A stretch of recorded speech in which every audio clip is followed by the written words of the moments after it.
Hey guys, welcome back to our channel. In this step-by-step tutorial, I'm going to show you how you can insert hyperlinks to your documents on Google Docs really quickly and without any advanced technical skills whatsoever. So drop a like, follow along, and now let's get started. So this is actually super beginner friendly, guys. What you want to do is highlight the text you would like to add the hyperlink to. So let me highlight that text here. I created for demonstration purposes.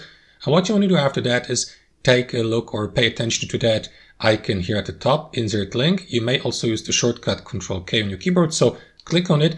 That is going to redirect that window for you. So what you want to do, guys, is simply paste the hyperlink here into that field. So let me head over to, let's say, google.com as our destination page. Copy the URL of your destination page, head back to your document, paste the destination page's URL here into that box, confirm by clicking on apply here. And I'm just going to add the hyperlink to your document. So whenever someone clicks on that link, they will be redirected to your destination page automatically with one click. So as you can see, it is super simple, guys. I hope you enjoyed this video, got some real value from it, and we'll see you next time on our channel.